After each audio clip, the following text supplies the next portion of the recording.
Bom, pessoal, então nós vamos aí fazer uma revisão, né, de uma questão que já trabalhamos, né, do Enem aí 2013.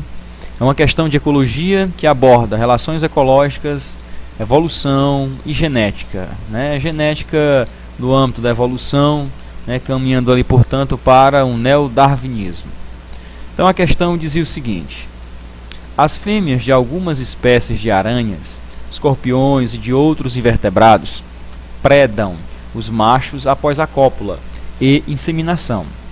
Como exemplo, fêmeas canibais do inseto conhecido como louva-a-Deus, Tenodera aridofolia, possuem até 63% da sua dieta composta por machos parceiros. Para as fêmeas, o canibalismo sexual pode assegurar a obtenção de nutrientes importantes na reprodução. Com esse incremento na dieta, elas geralmente produzem maior quantidade de ovos. Inicialmente aqui vamos relembrar aqui alguns conceitos, né, da ecologia, relações entre seres vivos, interações ecológicas, relações ecológicas entre os seres vivos. Aqui fala inicialmente em predação, né? Porém, na predação é lembrar que um indivíduo se alimenta, mata outro indivíduo de outra espécie para poder se alimentar. Só que mais na frente aqui, o caso específico é do louva-a-Deus, a fêmea ela mata o macho. Então no caso seria, agora dessa vez sim, o canibalismo, né? Quando o indivíduo de uma mesma espécie mata o outro para se alimentar. Então, embora fale inicialmente de predação, a relação ecológica que a gente vai ter que focar aqui é no canibalismo, uma relação ecológica intraespecífica e desarmônica, né, porque acontece entre indivíduos da mesma espécie, desarmônica porque alguém, é claro, o que foi comido é prejudicado. Agora perceba o seguinte, vamos logo raciocinar uma coisa: a dieta da louva-a-Deus fêmea não é 100% dos machos. Então perceba que possui até 63% de sua dieta composta por machos parceiros. Pense no parceiro, o cara ser parceiro para morrer desse jeito aí eu mesmo não queria. Mas enfim, né, aqui está querendo dizer isso, que parte da dieta das fêmeas de louva-a-Deus, das espécies de louva-a-Deus, se alimentam dos machos. E essa alimentação, pelo que se pode verificar, é que as fêmeas que possuem essa dieta de se alimentar dos machos, então não são todas. Então tem louva-a-Deus aí, vamos logo entender que tem louva-a-Deus escapando, né, nesse namoro aí meio desajeitado, ele escapa, né, e não morre. Né, porque se a dieta fosse 100%, então certamente não tinha louva-a-Deus nenhum para contar mais história. É macho, não viria macho dando sopa por aí não. Então elas têm um incremento nessa dieta, e as que fazem isso, incrementam a dieta com esse aperitivozinho aí, elas acabam colocando uma quantidade maior de ovos. Então o que dá para entender é que a fêmea se alimentando do macho, ela pode ter alguma vantagem, né, com esse incremento aí na sua dieta, né, comendo parceiro, namorozinho desajeitado. Vamos aqui. As alternativas que nós teremos: letra A, promove. Então o que quer dizer aqui? Qual é a pergunta aqui? Ó? Com esse incremento na dieta, ou seja, a fêmea de louva-a-Deus comendo o macho, e com isso elas geralmente produzem maior quantidade de ovos. O objetivo aí seria promover a maior ocupação de diferentes nichos ecológicos pela espécie. Letra B, comer o macho favorece o sucesso reprodutivo individual de ambos os parentais. Esse namoro aí de fêmea comendo o macho, letra C, ele impossibilita a transmissão de genes do macho para a prole. Letra D, uma fêmea comendo o macho, ela vai impedir a sobrevivência e reprodução futura do macho. E letra E, a fêmea comendo o macho vai reduzir a variabilidade genética da população. Então vamos considerar aqui, olha aqui o namoro. Um casalzinho aqui apaixonado, pelo menos atracado aqui eles já estão. Perceba que já tem gente aí sem cabeça. O macho aqui, ó, inoculando a fêmea, ok? O macho está inoculando a fêmea, mas a fêmea já botou para dentro a cabecinha do macho. Então, canibalismo aqui nesse namoro aqui desarrumado acontecendo. Agora veja bem, perceba que o macho, mesmo sem cabeça, ele está inseminando a fêmea. Estão percebendo aí? Então os gametas masculinos do macho tá chegando à fêmea da mesma forma, até porque no louva-a-Deus, né, o sistema nervoso dele e a região do sistema nervoso do louva-a-Deus que entra no controle desse processo aqui de inseminação, ela não depende do que estava na cabeça, né? Ele possui gânglios nervosos aqui por outras partes do corpo que permitem que essa função aqui continue acontecendo, né? A cabeça está mais ligado aí para as questões do olfato e da visão. Então perceba, mesmo comendo o macho, arrancando a cabeça, ele ainda insemina a fêmea. Então certamente gametas masculinos se encontram com o feminino. Então a reprodução prossegue, mesmo com o macho aqui muito louco, sem cabeça. Genes do macho vão chegar sim na prole, porque vai haver a fecundação, e o bichinho aqui, mesmo partindo dessa para uma pior, ele deixará os seus filhotinhos. E os seus filhotinhos terão genes do papai aqui que perdeu a cabeça. Entenda isso, ó. Tá ok? Então, o fato dela comer não impede a reprodução. É claro, alguns escapam, viu? Alguns escapam dessa situação aqui, inseminam, capam o gato e vão embora. Porém, esse aqui não teve a sorte de permanecer vivo, mas os seus alelos vão passar para a geração futura. Né? Tá aí o iníciozinho do namoro, começa bacana, começa legal, porém termina daquele jeito. Agora veja bem, né? Lembrando aqui Kung Fu Panda, será que isso tem alguma importância? Esse relacionamento aqui meio desajeitado, onde fêmeas comem machos? Tem. Porque do ponto de vista evolutivo, certamente aqueles machos que vão escapar, que escapam, né, desse golpe aí da fêmea, que escapam de virar sobremesa do acasalamento para a fêmea, certamente eles demonstram aí, pessoal, terem certas habilidades, né, terem características especiais que são, digamos assim, representadas por habilidades que permitem ele escapar. Vai lá, faz o negocinho, insemina, cumpre com sua missão, perpetua os seus alelos na sua prole e consegue ir embora. Então ele não é um louva-a-Deus, um qualquer louva-a-Deus. Então isso é a seleção natural acontecendo. Aqueles que desse namoro aqui não se dão bem, certamente demonstrariam não estar tão bem adaptados. Mas o que vem aqui, faz o serviço e vai embora, certamente não é um qualquer louva-a-Deus não. Se ele não é um qualquer louva-a-Deus, geneticamente ele tem características, ele tem genes, ele tem alelos que determinam, né, essa habilidade especial para ele. E certamente isso acaba passando para os seus filhos, né, a seleção natural acontecendo.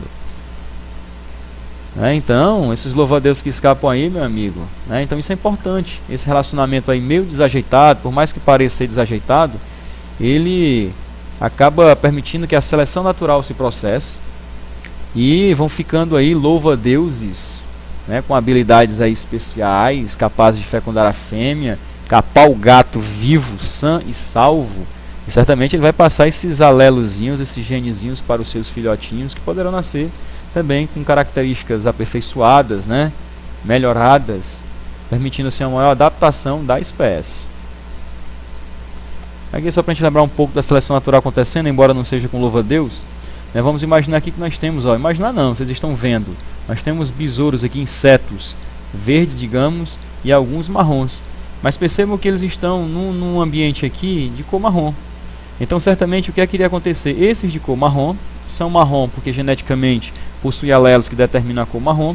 E num habitat como esse aqui, ele acaba se camuflando, né, se misturando com o ambiente.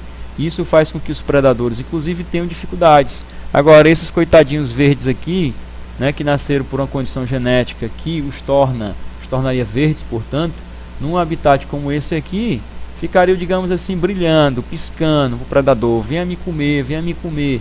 E aí o predador acaba, né, se alimentando deles, e isso é a seleção natural acontecendo, onde alguns demonstram estarem melhor adaptados, que no caso seriam justamente o que? Os marrons, que vão escapando e vão passando essa característica para a sua prole, para os seus descendentes. Então vamos pensar aqui as alternativas. A fêmea do louva-a-Deus comendo o macho depois do amor, né, depois desse namoro desajeitado. Promove a maior ocupação de diferentes nichos ecológicos pela espécie. Olha, nicho ecológico é o conjunto de hábitos, né, que uma espécie, que um ser vivo possui. É onde ele costuma procurar se localizar para viver, para dormir. se ele tem uma alimentação carnívora, herbívora, onívora, se ele costuma sair à noite, enfim, né? Pelo que dá pra gente perceber que não é o fato da fêmea conseguir comer alguns machos, que vai fazer com que nós tenhamos uma maior ocupação da espécie louva-a-Deus, ocupando diferentes nichos ecológicos pela espécie. Ela não está, digamos assim, ampliando nichos ecológicos da espécie, até porque ela come o macho, mas ela come o macho como come qualquer outro inseto, como qualquer outro artrópode que possa, ou até outro grupo de ser vivo que possa passar por ela e ela conseguir pegar e capturar. Então não é pelo fato de ela estar comendo o louva-a-Deus macho que vai ampliar o nicho ecológico dessa espécie, não. Porque comer, ela, como eu falei, ela come o que der para capturar, o que passar por ela estiver vivo e o bote der certo, ela vai comer. Será que isso favorece o sucesso reprodutivo individual de ambos os parentais? Vamos pensar.